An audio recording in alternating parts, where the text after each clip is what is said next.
राग गौरी। रे जीव जीज न करो या सुनेड़ा, जा को सन्मुख नाई शरमा, ता सुनाए मिलवे को धर्मा। ये तो बुलवनी कोई भरमा, कोयड़ा सो लाग्यो कर्मा। नाम जाको प्रपंचा तिन सब को मूला शरीरा, या बनते बाघ बिस्तरो, जानो बरिया मृग जल नीरा। रे जीवा शरीरा मंदिर स्वामन, 14 खुने रे आवास। इनके भरोसे से जे रहे, ते निकस चले निराश। खास सजे गोक जालियां, या में खेती मिलाई दाता। संदो संद समारिया, मिने कमत कई कात। मेहनत करी खेती या परा, बिद बिद बांधे बंधा। जानिए सदानिए चला, हे रचो ऐसे सनंदा। गुना पाखा अंगा इंद्रिया, सबके जुदे जुदे स्वादा। तरफ अपनी कैचई, खेलत मिने विवाद। या बनते बाग रंग फुलिया, जाने ले शिशु का पारा। अलबीचा उछेड़िया, सो करता गया पुकार। मोए बाग रंग मंदिरों, सेजड़िए सोए करारा। सो काने कंठ पकड़ के, गए कल कल ते नर नार।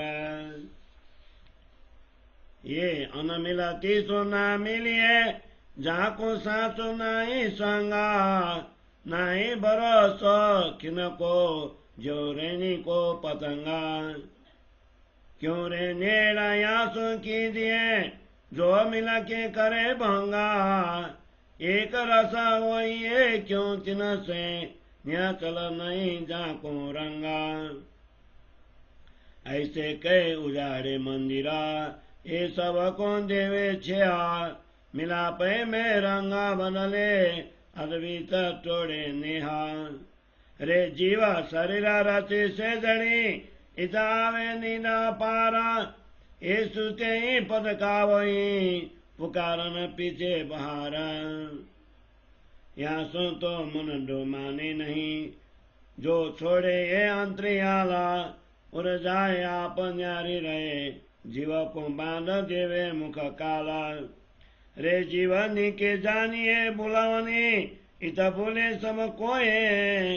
या रंग रसे जो भूलई, तिन कर दी कसौती होए। कांते चुबे दुख पाइए, से न सके लगारा। पर होता है मोए अचंबा, ये क्यों से सी जम मारा। इन गबलत के घर में पड़ेंगी बड़ी आगिना। पीछे 184 देह में, जल सी रात और दिन। ये देखी अजाड़ी आँखा खोल के, यहाँ की तौलती सनंदा। ये मोड़ा लगावे मीठड़ा, पीछे पड़िए बड़े फंदा। ये अंधेरिये बिकता, ये जायर रची जम जाला। ये पेड़ दिखावे सुख शीतला, पीछे जाले अगिना की झाला। ये तुतारी को न धीरिये, जो पलते रंगा परवाना। ये बीसो बंदे बैराट को, शोभे निगला से निर्वाणा। ये सब मोए न मोहनी रे, पर इन बाजो न कासो मना। जीव को याते बिछड़ते, बड़ी लागी दादा गिना। बड़ी लागी दादा गिना। ये सब मोए न मोहनी रे, इन पर इन बाजो न कासो मना। जीव को याते बिछड़ते, बड़ी लागी दादा गिना। बड़ी लागी दादा गिना। चौपाई 20 प्रकरण 33, चौपाई 379। बोलो श्री प्राणनाथ प्यारे की जय। श्री कीर्तन ग्रंथ को 33वां प्रकरण को हिंदी सरलार्थ।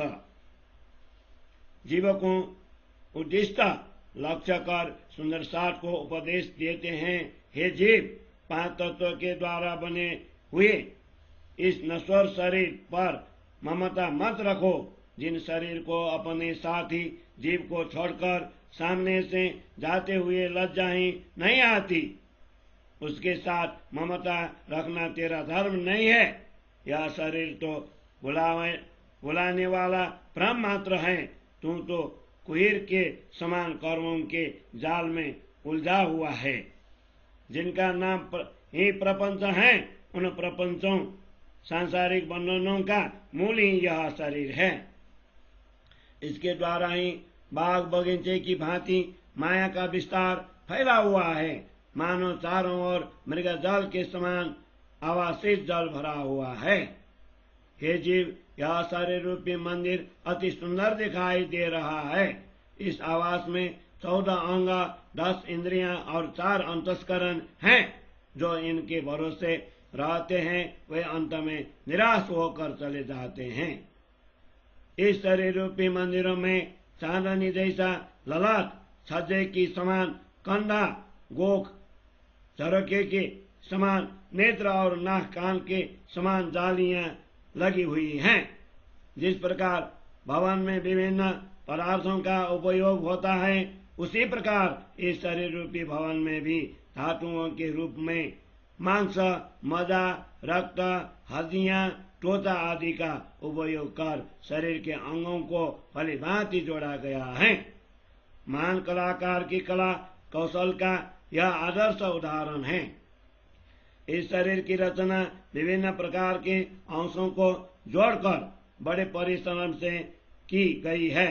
उसे देखकर संसार के जीवों को यह आभास होता है कि यह अखंड रहने वाला है। इसकी रचना ही इस प्रकार से की गई है। इस शरीर में 3 गुण सत्व, रज, तम, 4 अंग, अंतस्करण तथा 10 इंद्रियों का समूह है। उन सब के अलग अलग स्वाद हैं। ये सब अपने अपने स्वभाव के अनुसार अपने ओर आकर्षित करते हैं। लोग इनके मोह में उलझकर परस्पर वाद विवाद करते हैं। मायावी वन जंगल के समान इस जगत के कुटुंब परिवार रूपी उपवन के काम, क्रोध, लोभ, मोह, अहंकार से भरे हुए मायावी रंग के विभिन्न पुष्प खिले हैं।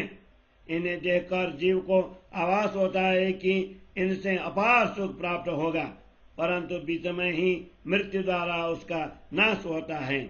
इसलिए ब्रह्म का साक्षात्कार न होने के पश्चाताप के साथ उसे संसार छोड़ना पड़ता है। हे मोहित जीव, इस शरीर रूपी मंदिर के कुटुंब परिवार रूप बाग में रंग कर झूठे सुखों की सैजा पर चैन की नींद सो रहे हो।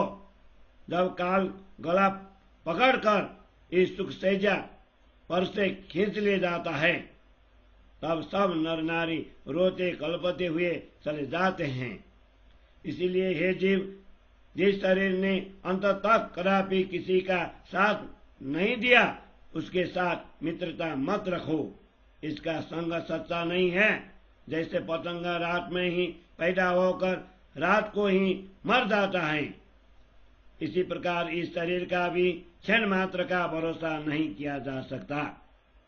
हे जीव, तू इस मायावी शरीर के साथ ममता क्यों रख रखा है? क्योंकि यह तो थोड़े दिन साथ देकर फिर धोखा दे देता है। ऐसे मायावी शरीर के साथ एक रस क्यों हो रहे हो? शरीर के साथ क्यों तादात्म्य संबंध रख रहे हो, जिसका रंग ही स्थायी नहीं है?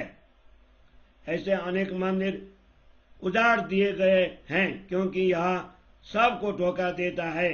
इससे मिलते ही यह जीव को अपने मायावी रंग से रंग देता है, फिर बीच में ही अपना साथ छोड़ देता है। हे जीव, यह शरीर रूपी सैजा इस प्रकार बनाई गई है कि उस पर सोते ही अज्ञानता की गहरी नींद आ जाती है। वह इस प्रकार सोते हुए जीव को नींद में ही 84 के फेरे में पटक देता है। फिर उससे बाहर निकलकर कुछ बोला भी नहीं जा सकता। जब तक यह देह जीव को ऊंचा उठाकर बीच में ही पटक नहीं देती, तब तक यह मन माया से नहीं भरता। यह देह तो जीव को कर्म बंधन में बांधकर उलझा देती है एवं काल के मुख में इसे ढकेलकर स्वयं अलग हो जाती है। इसीलिए ये जीव तुम भली भांति समझ ले कि यह मायावी देह भूल भुलैया का खेल है। इसके संग में आकर सभी जीव मार्ग भूल गए हैं। इसके रंगों में फंसकर जो जीव ब्रह्म प्राप्ति के सत्य मार्ग को भूल जाएगा, उसकी कड़ी कसौटी होंगी, अर्थात उसे नाना योनियों में जाना पड़ेगा। शरीर में एक कांटा चुभने पर भी बड़ा कष्ट होता है, वह सहन नहीं होता, किंतु मुझे आश्चर्य होता है कि यह जीव कर्म बंधन में बंधकर यमराज की मार कैसे सहेगा। इस जूते शरीर में रहते हुए चिंता और संताप रूपी भयंकर आग जलने लगेंगी। फिर मृत्यु के बाद 84 लाख योनियों में घूमते हुए रात दिन झुलसना पड़ेगा। मैंने आंख खोलकर देखा कि यह देह तो फंसाने वाली खाई के समान है। इसकी कार्यशैली ही उलटी है। यह सर्वप्रथम मीठा मोह उत्पन्न करती है और अंत में बड़े जाल में फंसा देती है। यह मायावी देह गहन अंधकार के समान है। वस्तुतः यह तो प्रत्यक्ष एवं पासी है, क्योंकि यह सर्वप्रथम जीव को ललचाने के लिए इंद्रियों का सुख देती है और अंत में कर्म फल की अग्नि की ज्वाला में जला देती है। इस अग्नि देह का तनिक भी विश्वास मत करना, क्योंकि यह तो क्षण में ही अपना रंग बदलती रहती है। इस विराट विश्व के जीव इसी देह के बंधन में बंधे हुए हैं। यह निश्चय ही सबको निगल जाएगी। इस मोहनी माया ने सब जीवों को मोह लिया है, किंतु यह स्वयं किसी से मोहित नहीं हुई। इसका मन किसी से भी नहीं बंधा, परंतु जीव को इससे अलग होने में अति कष्ट होता है। इस मोहनी माया ने सब जीवों को मोह लिया है, किंतु यह स्वयं किसी से मोहित नहीं हुई, परंतु जीव को इससे अलग होने में अति कष्ट होता है। चौपाई 20 प्रकरण 33, चौपाई 3 से 49। बोलो श्री प्राणनाथ प्यारे की जय।